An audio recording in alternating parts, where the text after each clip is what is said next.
Hello friends, hello বন্ধুরা, তোমরা সবাই কেমন রয়েছো? আশা করি তোমরা সবাই অনেক অনেক ভালো রয়েছো। আর আমার পূর্ববর্তী তিনটে ভিডিও আশা করি তোমরা সবাই দেখেছো। তো আজকের ভিডিওতে আমরা ত্রিকোণমিতির কোণ পরিমাপের শতক পদ্ধতি নিয়ে আমরা আলোচনা করব। আগের ভিডিওতে আমি কোণ পরিমাপের ষষ্ঠিক পদ্ধতি নিয়ে আলোচনা করেছিলাম।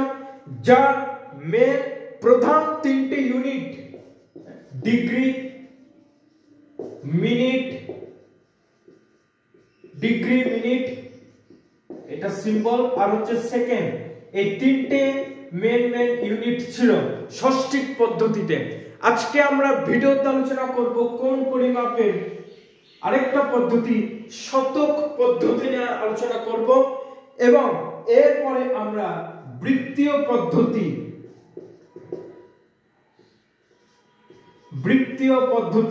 এই দুটো পদ্ধতি নিয়ে আলোচনা করব। কোণ পরিমাপের তিনটে পদ্ধতি, ষষ্ঠিক পদ্ধতি, শতক পদ্ধতি আর বৃত্তীয় পদ্ধতি। আমরা আগের ভিডিওতে ষষ্ঠিক পদ্ধতি নিয়ে আলোচনা করেছিলাম। আজকে আমরা শতক এবং বৃত্তীয় এই দুটো পদ্ধতি নিয়ে আলোচনা করব। তো চলো, লেটস গো।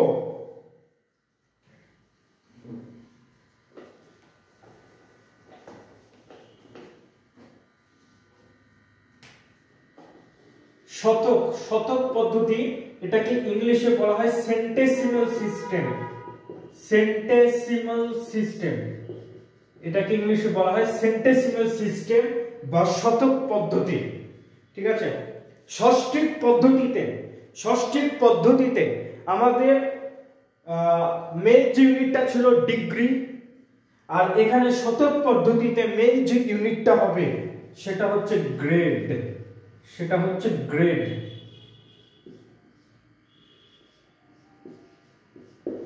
ষষ্ঠিক পদ্ধতিতে আমাদের মেন ইউনিটটা কি ছিল? ডিগ্রি। আর এই শতক পদ্ধতিতে মেন ইউনিটটা হচ্ছে গ্রেড। ওকে, গ্রেড। আমরা ষষ্ঠিক পদ্ধতিতে জেনেছিলাম যে 1 ডিগ্রি মানে 60 মিনিট, আর 1 মিনিট মানে হচ্ছে 60 সেকেন্ড। ষষ্ঠিক এখানে 60 কথাটা উল্লেখ রয়েছে, তাই 1 ডিগ্রি মানে 60 মিনিট, 1 মিনিট মানে 60 সেকেন্ড। তোমরা এইভাবে মনে রাখবে, ষষ্ঠিক মানে কি 60 কথার মধ্যে 60 ভাব লুকিয়ে রয়েছে। তো 1 ডিগ্রি মানে 60 মিনিট, আর 1 মিনিট মানে হচ্ছে 60 সেকেন্ড। এটা ষষ্ঠিক পদ্ধতি। আর শতক পদ্ধতি, শতক মিন্স 100 সেঞ্চুরি। তাহলে এখানে 1 গ্রেড, এটা হচ্ছে সিম্বল, একের মাথায় জি, একটা স্মল জি, এটা হচ্ছে সিম্বল। ডিগ্রি সিম্বল যেমন ছিল এরকম, ধরো 2 ডিগ্রি এরকম ছিল, মাথার উপর একটা বিন্দু। এখানে গ্রেডের সিম্বলটা হচ্ছে মাথার উপর একটা ছোট হাতের জি। ঠিক আছে। 1 গ্রেড মানে কি 100 মিনিট সেঞ্চুরি, 1 মিনিট মানে 100 সেকেন্ড। শতক পদ্ধতিতে এটা। ওকে, শতক পদ্ধতি মিন্স 100 সেঞ্চুরি, 1 গ্রেড মানে 100 মিনিট, আর 1 মিনিট মানে 100 সেকেন্ড। সিমিলারলি আমরা ষষ্ঠিক পদ্ধতিতে জেনেছিলাম 1 সমকোণ মানে কত? 90 ডিগ্রি। 1 সমকোণ মানে হচ্ছে 90 ডিগ্রি। এখানে আমরা জানবো 1 সমকোণ মানে 100 গ্রেড। 1 সমকোণ মানে 100 গ্রেড। এখানে সবই সেঞ্চুরি। ওকে, এটা ছিল আমাদের ষষ্ঠিক পদ্ধতি, আর এটা হচ্ছে শতক পদ্ধতি। ঠিক আছে। ষষ্ঠিক পদ্ধতিতে 1 মিনিট হচ্ছে 1 ডিগ্রি হচ্ছে 60 মিনিট, আর 1 মিনিট হচ্ছে 60 সেকেন্ড। ষষ্ঠিক কথার মধ্যে লুকিয়ে আছে 60, ওই জন্য 1 ডিগ্রি মানে 60 মিনিট, আর 1 মিনিট মানে 60 সেকেন্ড। আর এখানে শতক মিন্স 100 সেঞ্চুরি, 1 গ্রেড মানে 100 মিনিট, আর 1 মিনিট মানে 100 সেকেন্ড। ষষ্ঠিক পদ্ধতিতে ছিল 1 সমকোণ মানে 90 ডিগ্রি, আর শতক পদ্ধতিতে 1 সমকোণ মানে 100 গ্রেড। ওকে, এখানে সবই সেঞ্চুরি। ওকে, এই হচ্ছে ফারাক ষষ্ঠিক পদ্ধতি আর শতক পদ্ধতির মধ্যে। আমরা এর আগের ভিডিওতে, পূর্ববর্তী ভিডিওতে আমরা ষষ্ঠিক পদ্ধতিতে এই যে ডিগ্রি, মিনিট, সেকেন্ড এদের কনভার্ট করিয়েছিলাম। ডিগ্রি মিনিট সেকেন্ড থেকে রেডিয়ান, রেডিয়ান থেকে ডিগ্রি মিনিট, এই সরি ডিগ্রি মিনিট সেকেন্ড থেকে সমকোণ, সমকোণ থেকে ডিগ্রি মিনিট। তো যাই হোক, অনেক রকম কনভার্স করিয়েছিলাম, মোটামুটি 5টা মতো ছোটখাটো উদাহরণ দিয়েছিলাম। কিন্তু শতক পদ্ধতি তো সম্ভব, শতক পদ্ধতি তো পসিবল, বাট এটা নিয়ে আলোচনা করাটা, ডিসকাস করাটা অতটাও মানে কি বলবো, মানে অতটাও মানে পর্যায়ের মধ্যে বা পাঠ্যক্রমের মধ্যে পড়ে না। তো যাই হোক, যেহেতু আমরা অঙ্ক শিখছি, শেখাটা আমাদের প্রয়োজন, ওই জন্য এক্সাম্পল দিয়ে বা এক্সাম্পল নিয়ে আমরা এটা শিখতেই পারি যে শতক পদ্ধতিতে গ্রেড, গ্রেড মিনিট সেকেন্ড থেকে সমকোণ, গ্রেড মিনিট থেকে কনভার্সন, এই একই ষষ্ঠিক পদ্ধতিতে আমরা যেরকম করেছিলাম শতক পদ্ধতিতেও সেরকম হবে। আমি কিছু এক্সাম্পল আনি।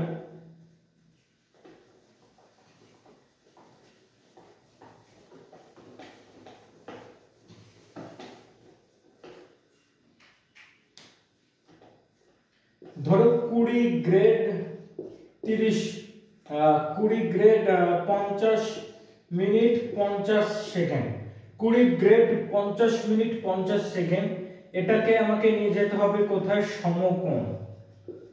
20 গ্রেড 50 মিনিট 50 সেকেন্ড। ওকে, তো আমি প্রথমে বলেছিলাম একটা অ্যাঙ্গেলের মধ্যে, একটা কোণের মধ্যে যদি বিভিন্ন রকমের ইউনিট থাকে তাহলে সেগুলোকে কি করতে হবে, সেপারেট করতে হবে। এখানে এই একটা অ্যাঙ্গেলের মধ্যে 3টে ইউনিট রয়েছে, গ্রেড, মিনিট আর সেকেন্ড, এটাকে সেপারেট করাটা খুবই প্রয়োজন। তার মানে কি, সেপারেট করতে গেলে 20 grade 50 minute 50 second, 20 grade 50 minute 50 second, এই তিনটাকে আমরা সেপারেট করে দিলাম, এই তিনটাকে আমরা সেপারেট করে দিলাম। ওকে, এই তিনটাকে আমরা সেপারেট করে দিলাম। এইবার 20 গ্রেড 50 মিনিট মানে হাফ গ্রেড। কেন হাফ গ্রেড? তার কারণ হচ্ছে কি, 1 গ্রেড মানে কত, 100 মিনিট, 1 মিনিট মানে হবে 1/100 গ্রেড। তো 50 minute 50/100 grade means half grade, plus 50 second, তো এটা হবে হাফ মিনিট। ওকে, এইবার 20 grade plus half grade plus 1/2 minute আছে, এটাকে নিয়ে যেতে হবে গ্রেডে। আমরা যেহেতু শতক পদ্ধতি নিয়ে আলোচনা করছি, ওই কারণে এটাকে নিয়ে যেতে হবে কোথায়, গ্রেডে। তাহলে 1 গ্রেড মানে কত, 100 মিনিট, 1 মিনিট মানে কত, 1/100 গ্রেড, আর 1/2 মিনিট মানে 1/200, এত গ্রেড, 1/200। ওকে জি, এত গ্রেড। তো 20 গ্রেড প্লাস এদের মধ্যে এলসিএম হবে, তো 200 হবে, তার মানে কি 100 প্লাস 1, যাই হোক, তো আমি একেবারে করে দিচ্ছি 101 গ্রেড। ওকে, 20 গ্রেড প্লাস 101/200 এত গ্রেড। ওকে, আচ্ছা, তাহলে এই জায়গাটা করি বাকি ক্যালকুলেশন।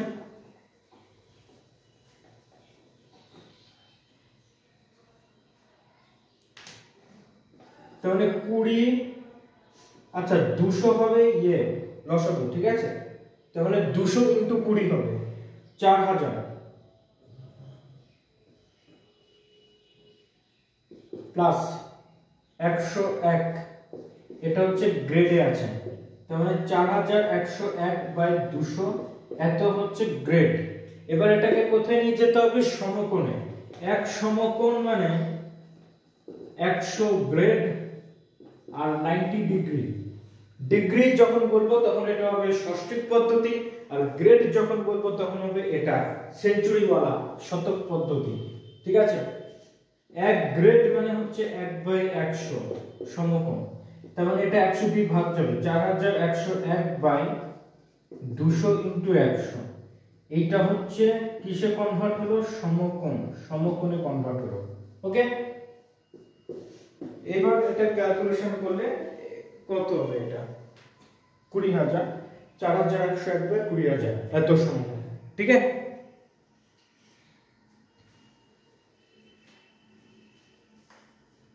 পুরো ষষ্ঠিক পদ্ধতির মতোই, বাট শুধু নাম্বারটা আলাদা। ষষ্ঠিক পদ্ধতিতে যেমন এক সমকোণ 90 ডিগ্রি ছিল, এখানে এক সমকোণ 100 গ্রেড। ষষ্ঠিক পদ্ধতিতে ছিল 1 ডিগ্রি 7 মিনিট, এখানে 1 গ্রেড হচ্ছে 100 মিনিট। ষষ্ঠিক পদ্ধতিতে ছিল 1 মিনিট 60 সেকেন্ড, এখানে 1 মিনিট 100 সেকেন্ড। ওকে, ষষ্ঠিক পদ্ধতি কথার মধ্যে লুকিয়ে আছে 60, আর শতক পদ্ধতি কথার মধ্যে লুকিয়ে আছে শতক, 100, সেঞ্চুরি। ঠিক আছে,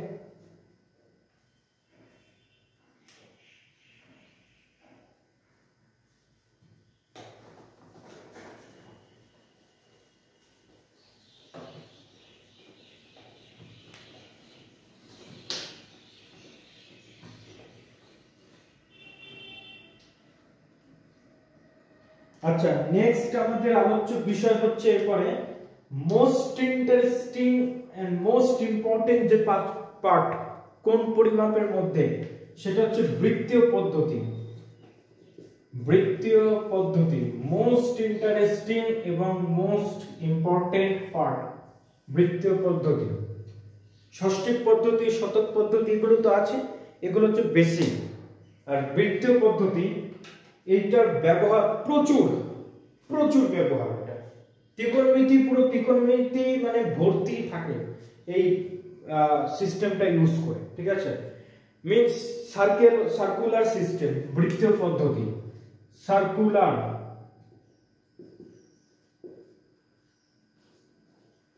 সার্কুলার সিস্টেম, বৃত্তীয় পদ্ধতি। ঠিক আছে, বৃত্তীয় পদ্ধতি এখানে কোন পরিমাপের যে ইউনিটটা সেটা হচ্ছে রেডিয়ান। কোন পরিমাপের যে ইউনিটটা সেটা হচ্ছে রেডিয়ান। এর সিম্বলটা হচ্ছে ধরো 1 রেডিয়ান, এরকম একের মাথায় ছোট হাতে সি, 2 রেডিয়ান তো এরকম, x রেডিয়ান x মাথায় সি, এরকম, এই হচ্ছে সিম্বল রেডিয়ান। ঠিক আছে, এখানে কোন পরিমাপের যে ইউনিট সেটা হচ্ছে রেডিয়ান। ষষ্ঠিক পদ্ধতিতে ছিল ডিগ্রি, শতক পদ্ধতিতে ছিল গ্রেড, আর এইখানে বৃত্তীয় পদ্ধতি মেইন ইউনিট হচ্ছে কি? রেডিয়ান। ওকে, তো হোয়াট ইজ রেডিয়ান? রেডিয়ান কি? রেডিয়ানটা কি? একটা বৃত্তে পারফেক্ট হয়েছে নাকি পারফেক্ট, কোনোদিনও পারফেক্ট সম্ভব না, তো যাই হোক একটা বৃত্ত হলেই হলো। এটা হচ্ছে ধরো সেন্টার পয়েন্ট ও, ঠিক আছে, এটা হচ্ছে ব্যাসার্ধ ও এ। ওকে, বৃত্তের ব্যাসার্ধ তো আর। ওকে, এই ব্যাসার্ধের সমান বৃত্তচাপ, ব্যাসার্ধের সমান বৃত্তচাপ এখানে কাট করবে, এখানে ধরো কাট করলো, এটা হচ্ছে বি। ব্যাসার্ধের সমান বৃত্তচাপ, আমি আরেকবার বলছি, ব্যাসার্ধের, এখানে ব্যাসার্ধকে ও এ, ব্যাসার্ধের সমান বৃত্তচাপ, বৃত্তচাপ হচ্ছে এখানে কি? A B. ওকে, ব্যাসার্ধের সমান বৃত্তচাপ, ব্যাসার্ধের সমান বৃত্তচাপ বৃত্তের কেন্দ্রের যে কোণ তৈরি করে, কেন্দ্র মানে আমাকে ওবিটা টাচ করতে হবে, ওবিটাকে অ্যাড করতে হবে, তবেই তো এখানে একটা অ্যাঙ্গেল তৈরি হচ্ছে। দুটো সাইড, দুটো বাহুর মাঝে তো একটা অ্যাঙ্গেলটা তৈরি হয়। তো ব্যাসার্ধের সমান বৃত্তচাপ বৃত্তের কেন্দ্রে যে কোণ তৈরি করে সেটাকে বলা হয় 1 রেডিয়ান, সেটাকে বলা হয় 1 রেডিয়ান। ব্যাসার্ধের সমান বৃত্তচাপ বৃত্তের কেন্দ্রে যে কোণ তৈরি করে সেটাকে বলা হচ্ছে 1 রেডিয়ান। এর মানেটা কি? এর মানে যদি আমি একটা 2 সেমি ব্যাসার্ধ নিই আর ওই 2 সেমি ব্যাসার্ধের সমান বৃত্তচাপ আঁকলাম, সেটাও 2 সেমি, তাহলে কেন্দ্রের যে কোণ তৈরি হবে সেটা 1 রেডিয়ান, তাই তো? এটা কি করে হচ্ছে? এটা কি করে হচ্ছে? এই যে অ্যাঙ্গেলটা এ ও বি, এ ও বি, এই যে কেন্দ্রস্থ কোণটা, ঠিক আছে, এ ও বি বাই বৃত্তের কেন্দ্রস্থ কোণ তার চাপের সমানুপাতিক হয়। মানে ব্যাপারটা হচ্ছে বৃত্তের কেন্দ্রস্থ কোণ ওই কোণ উৎপন্নকারী চাপের সমানুপাতিক হয়। আগে আমি ব্যাপারগুলো একটু লিখে দিই, তাহলে বুঝতে সুবিধা হবে। বৃত্তের কেন্দ্রস্থ কোণ, বৃত্তের কেন্দ্রস্থ কোণ ওই কোণ উৎপন্নকারী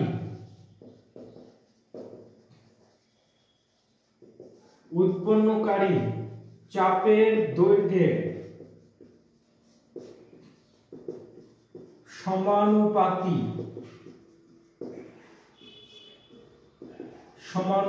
হয়। ব্যাপারটা বোঝা গেছে? বৃত্তের কেন্দ্রস্থ কোণ ওই কোণ উৎপন্নকারী চাপের দৈর্ঘ্যের সমানুপাতি। ওকে জি? তার মানে এখানে কেন্দ্রস্থ কোণ কোনটা? অ্যাঙ্গেল এ ও বি, এটা হচ্ছে কেন্দ্রস্থ কোণ। এই কেন্দ্রস্থ কোণ, এই কোণটা যে চাপ তৈরি করেছে, যে বৃত্তচাপ এই কেন্দ্রস্থ কোণটাকে তৈরি করেছে, কোন বৃত্তচাপ? বৃত্তচাপ এ বি, বৃত্তচাপ এ বি, বৃত্তচাপ এ বি। ওকে, তো বৃত্তের কেন্দ্রস্থ কোণ ওই কোণ উৎপন্নকারী চাপের দৈর্ঘ্যের সমানুপাতিক হয়। মানে angle A O B by চাপ অফ এ বি, ঠিক আছে, ইকুয়াল টু কি হয়? কনস্ট্যান্ট। ইকুয়াল টু কি হয়? কনস্ট্যান্ট হয়, ধ্রুবক হয়। এর মানটা সব সময় ধ্রুবক হয়। ওকে, আর আমরা কি জানি যে একটা বৃত্ত তার কেন্দ্রে কত ডিগ্রি কোণ তৈরি করে? এই কেন্দ্রে কত ডিগ্রি কোণ তৈরি করে? 360 ডিগ্রি কোণ তৈরি করে, যেটা আমি একদম ফার্স্ট লেকচারে বুঝিয়ে দিয়েছিলাম। একদম ফার্স্ট লেকচারে, ফার্স্ট ভিডিওতে আমি দেখিয়ে দিয়েছিলাম যে কি করে এই 360 ডিগ্রি কোণ, মানে ওইখানে একটা বৃত্ত তৈরি হচ্ছে, ঠিক আছে। তো একটা বৃত্ত তার কেন্দ্রে 360 ডিগ্রি কোণ তৈরি করে। ওকে, তো 360 ডিগ্রি কোণটা যখন তৈরি হচ্ছে, তো তখন পুরো বৃত্তটা তৈরি হচ্ছে। তার মানে কি পুরো বৃত্তের পরিধিটা তৈরি হয়ে যাচ্ছে, তাই তো? বৃত্তের পুরো পরিধিটাও তৈরি হয়ে যাচ্ছে। তার মানে আমি এখানে লিখতে পারি, আচ্ছা ব্যাপারগুলো একটু কাট করতে হবে, একটু মুছতে হবে, তো আমি সরে যাচ্ছি, তোমরা ব্যাপারটাকে একটু নোট আউট করে নাও।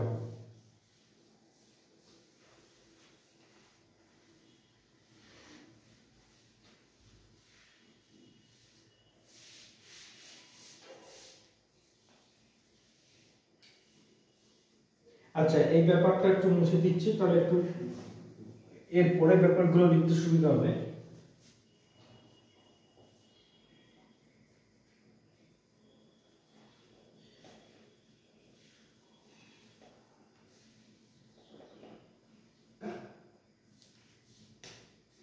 Angle A O B by চাপ A B equal to 360 degree by পরিধি।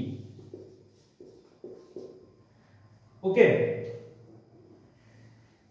এ ও বি এই কেন্দ্রস্থ কোণটা তৈরি হচ্ছে বৃত্তচাপ এবি এর জন্য, আবার পুরো টোটাল 360 ডিগ্রি কোণটা তৈরি হচ্ছে পুরো বৃত্তের পরিধিটার জন্য, ঠিক আছে।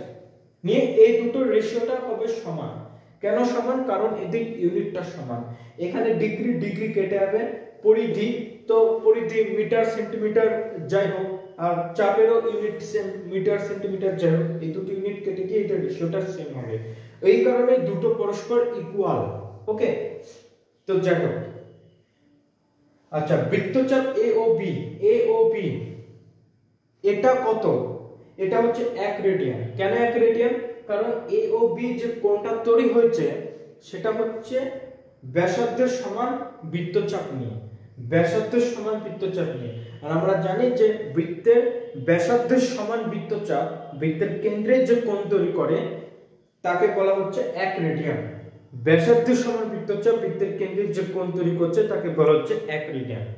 মানে 2 সেমি দৈর্ঘ্যের ব্যাসার্ধ আর ওদিকে 2 সেমি দৈর্ঘ্যের বৃত্তচাপ, বৃত্তের কেন্দ্রে যে কোণ তৈরি করবে সেটা 1 রেডিয়ান। ওখানে 2, নিচে 2, এই 2 কেটে গিয়ে 1 রেডিয়ান। 30 সেমি দৈর্ঘ্যের ব্যাসার্ধ আর 30 সেমি দৈর্ঘ্যের বৃত্তচাপ, ঠিক আছে। যে কোণ তৈরি করবে সেটা 1 রেডিয়ান, কারণ 30/30 কেটে যাবে, ঠিক আছে। দুটো নাম্বার সেম হলে দুটো নাম্বার কেটে যাচ্ছে, তো 1 রেডিয়ানই থাকছে। ওকে, আচ্ছা, তো এ ও বিটা হচ্ছে এখানে কত, 1 রেডিয়ান, 1 রেডিয়ান। ওকে, তার মানে 1 রেডিয়ান এটা অ্যাঙ্গেল AOB বাই এই যে চাপটা আছে AB, এটা কত, এটা হচ্ছে r, ব্যাসার্ধের সমান বৃত্তচাপ। তার মানে ব্যাসার্ধের দৈর্ঘ্য যেটা হবে বৃত্তচাপের দৈর্ঘ্যও কিন্তু তাই হবে, তাই তো। ব্যাসার্ধের দৈর্ঘ্য যেটা হবে বৃত্তচাপের দৈর্ঘ্য তাই। তার মানে এটা হচ্ছে কি r equal to 360 degree by পরিধি, বৃত্তের পরিধি ফর্মুলা কি, বৃত্তের পরিধি 2 পাই r, 2 পাই r বৃত্তের পরিধি, ঠিক আছে। 2 পাই r বৃত্তের পরিধি, আরটা কি হবে না লিখে এভাবে লেখাটাই ভালো। ওকে, 2 পাই r, তো এই r আর কেটে যাবে, তাহলে কত থাকছে,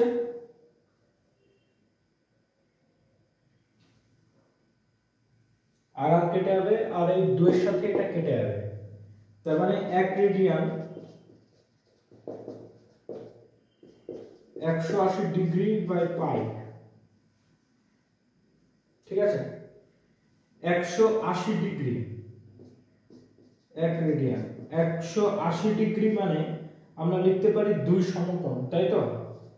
তো 2 বাই পাই সমকোণ, 180 ডিগ্রি মানে 2 সমকোণ, 1 ডিগ্রি সরি 90 ডিগ্রি মানে 1 সমকোণ, আর 180 ডিগ্রি মানে 2 সমকোণ। তো 1 রেডিয়ান মানে হচ্ছে কত, 2 বাই পাই সমকোণ। 1 রেডিয়ান মানে কত, 2 বাই পাই সমকোণ। ওকে, এইবার এটাকে যদি আমি ডিগ্রি মিনিট সেকেন্ডে কনভার্ট করি তাহলে অ্যাপ্রক্সিমেট আসবে 57 ডিগ্রি 17 মিনিট 44 সেকেন্ড, প্রায় 57 ডিগ্রি 17 মিনিট 44 সেকেন্ড। ওকে, যদি আমি এটাকে ডিগ্রি মিনিট সেকেন্ডে কনভার্ট করি প্রায় নিয়ারেস্ট 57 ডিগ্রি 17 মিনিট 44 সেকেন্ড এরকম একটা আসবে। ওকে, তার মানে 1 রেডিয়ানের ভ্যালু হচ্ছে এটা, 57 ডিগ্রি 17 মিনিট 44 সেকেন্ড, এই হচ্ছে 1 রেডিয়ানের ভ্যালু, 57 ডিগ্রি 17 মিনিট 44 সেকেন্ড। ওকে, তার মানে কি এখান থেকে ব্যাপারটা আরো একটু ক্লারিফাই হলো যে ব্যাসার্ধের সমান বৃত্তচাপ বৃত্তের কেন্দ্রে যে কোণটা তৈরি করছে তার ভ্যালুটা হচ্ছে 57 ডিগ্রি, অলমোস্ট 57 ডিগ্রি প্লাস, মানে 57 ডিগ্রি হয়ে আরো কিছু থাকছে, যেটাকেই আমরা 1 ডিগ্রি বলছি, ঠিক আছে।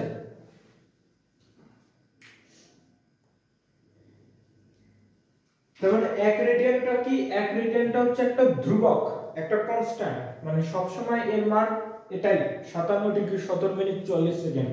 সে চাপ যেরকম হোক না কেন, ব্যাসার্ধ যেরকম হোক না কেন, এর মানটা সবসময় এটাই থাকবে। 1 রেডিয়ান মানে 57 ডিগ্রি 17 মিনিট 44, মানে এইটাই থাকছে। ওকে,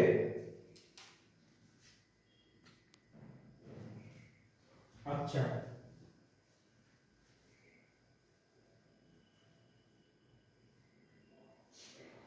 ওকে, তো আশা করি ব্যাপারটা বুঝতে পেরেছো। এরপর আরেকটা ছোটখাটো টপিক আছে এখানেই, এর মধ্যেই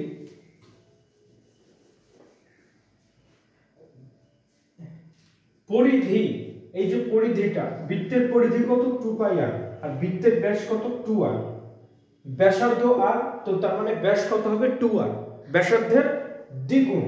তো 2 পাই r বাই 2r, এটা যদি আমরা ভাগ করি তাহলে পাই, এই পাই হচ্ছে এমন একটা সংখ্যা, ঠিক আছে, এমন একটা সংখ্যা যেটাকে কোনোদিনও দুটো অখণ্ড সংখ্যার অনুপাত রূপে প্রকাশ করা যায় না। এই জিনিসটা খুবই মোস্ট মানে কনসেপচুয়াল, আমি এখানে লিখে দিচ্ছি। পাই এমন একটি সংখ্যা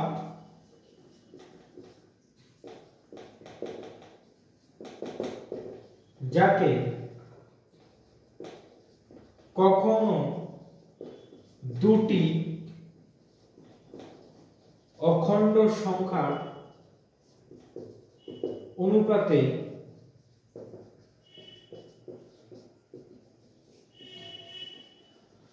প্রকাশ করা যায় না। পাই এমন একটি সংখ্যা যাকে কখনো দুটি অখণ্ড সংখ্যার অনুপাতে প্রকাশ করা যায় না। ওকে,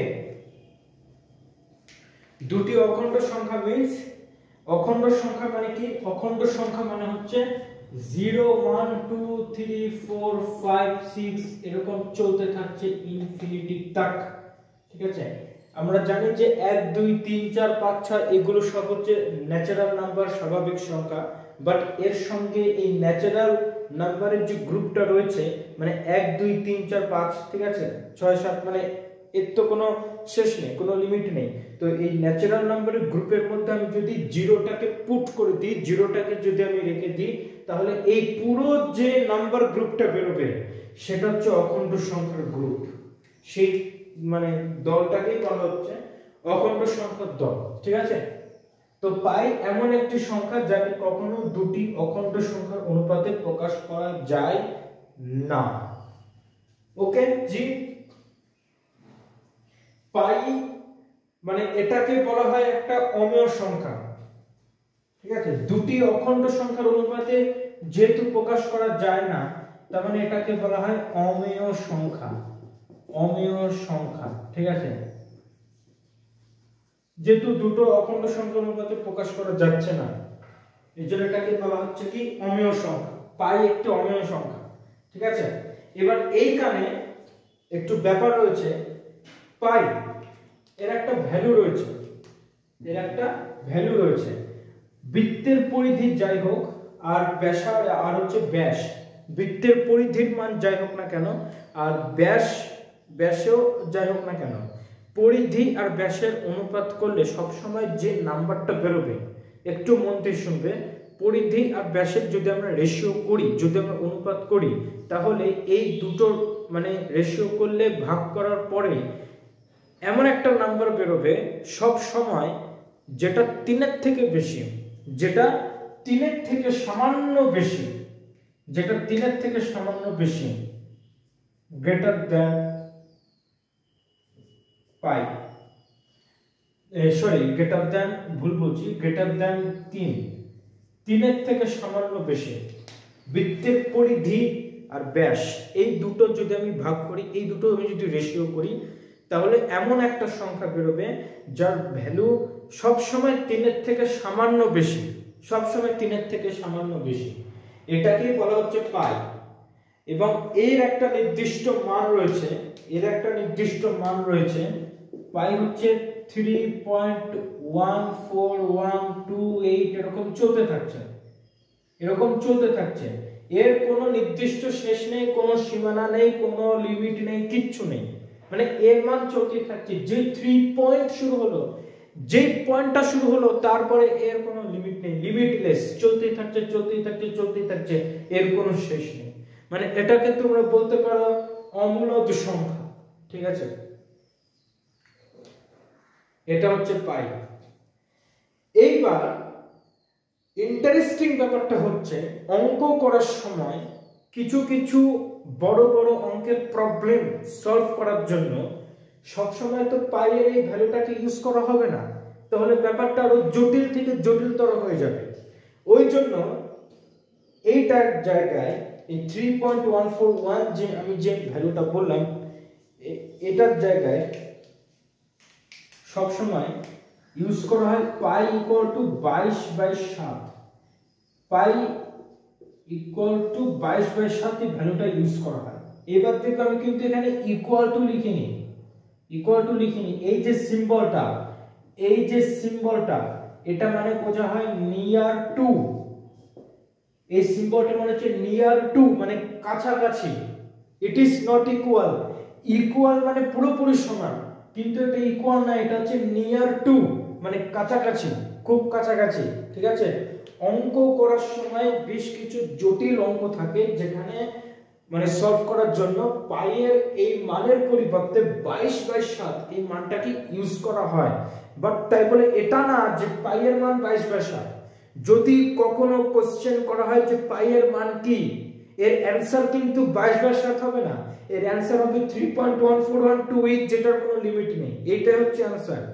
কিন্তু পাইয়ের মান কোনোদিনও 22/7 নয়, কোনোদিনও নয় পাইয়ের মান 22/7। এটা অঙ্ক করার সময় সুবিধার জন্য, অ্যাডভান্টেজের জন্য আমরা এটা ইউজ করে থাকি 22/7। ওকে, এটা ইউজ করা হয়, ইউজেবল, এটা হচ্ছে ইউজেবল ভ্যালু, বাট নট এটা অ্যাকচুয়াল ভ্যালু নয়, এটা কোনোভাবে অ্যাকচুয়াল ভ্যালু না। ওকে, বোঝা গেল? পাইয়ের ভ্যালু 22/7 ইউজ করা হয় এটা সুবিধার জন্য। পাইয়ের ভ্যালুটা হচ্ছে 3.141 এরকম, ঠিক আছে? এবার প্রশ্ন হচ্ছে কেন পাইয়ের মান যদি এরকম 3.141 যদি এরকম থাকে, যদি পয়েন্টে থাকে, তাহলে সেটাকে তো অবশ্যই আমরা ভগ্নাংশে লিখতে পারি। ইয়েস, লিখতে পারি, কিন্তু পাইয়ের মানের তো কোনো শেষ নেই। 3.1412857 আরো আছে, মানে এর কোনো শেষ নেই, কোনো লিমিট নেই। শেষ যদি না থাকে তাহলে সেই দশমিক সংখ্যাটাকে আমি কি করে মানে ভগ্নাংশে নিয়ে আসবো? এটাই তো কোশ্চেন না। আমি যদি বলি যে 2.4, আমি যদি বলি 2.4, আর কিছু লিখলাম না, এটাকে আমি খুবই ইজিলি ভগ্নাংশে নিয়ে আসতে পারি 24/10। এটা ভগ্নাংশে লেখা যায়, কিন্তু পাইয়ের ভ্যালুটা দেখো এখানে ডট ডট ডট, এর মানে কি এর কোনো শেষ নেই, কোনো লিমিট নেই। তো এর যদি শেষ না থাকে তাহলে আমি পুরো নাম্বারটাকে কি করে ভগ্নাংশে লিখবো? লিখতে তো পারছি না। এই কারণেই, এক্স্যাক্টলি এই কারণেই বলা হয়েছে যে পাই এমন একটি সংখ্যা যাকে কখনো দুটো অখণ্ড সংখ্যার অনুপাতে প্রকাশ করা যায় না। পাই এমন একটি সংখ্যা যাকে কখনো দুটো অখণ্ড সংখ্যার অনুপাতে প্রকাশ করা যায় না। ঠিক এই কারণে পাইয়ের ভ্যালুটাকে ইউজ করা হয় 22/7 ইউজেবল ভ্যালু, অঙ্কের সুবিধার্থে। এটা অ্যাকচুয়াল ভ্যালু না। অ্যাকচুয়াল ভ্যালু হচ্ছে এটা जिसका कोई भी लिमिट नहीं है, 3.14128, যেটা চলতেই থাকছে, যেটার কোনো শেষ নেই, সেটাকে আমি ভগ্নাংশে কোনোদিনও আনতে পারবো না। এই কারণে এই ব্যাপারটা বলা হয়েছে যে পাই ইজ এ ইনকমার্সিবল নাম্বার। অমেয় সংখ্যা মানে ইনকমার্সিবল, বড় কিছু একটা আছে, তো যাই হোক, ঠিক আছে? পাই হচ্ছে অমেয় সংখ্যা, দুটো অখণ্ড সংখ্যা অনুপাতে কোনোদিনও প্রকাশ করা হয় না। ওকে, বোঝা গেল? আজকের ভিডিওতে আমরা শতক পদ্ধতি নিয়ে আমরা আলোচনা করেছি। শতক পদ্ধতি, যেখানে কি শতক means 100 century, 1 grade 100 minute, 1 minute 100 second, 1 সমকোণ 100 গ্রেড। নেক্সট হচ্ছে বৃত্ত পদ্ধতি, যার মেন ইউনিটটা কি রেডিয়ান। রেডিয়ান কি? বৃত্তের ব্যাসার্ধ, এই ব্যাসার্ধের সমান বৃত্তচাপ বৃত্তের কেন্দ্রে যে কোণ তৈরি করেছে সেটাকে বলা হচ্ছে 1 রেডিয়ান। ওকে, রেডিয়ান একটা ধ্রুবক কোণ যার ভ্যালু 57 ডিগ্রি 17 মিনিট 44 সেকেন্ড এরকম হয় প্রায়।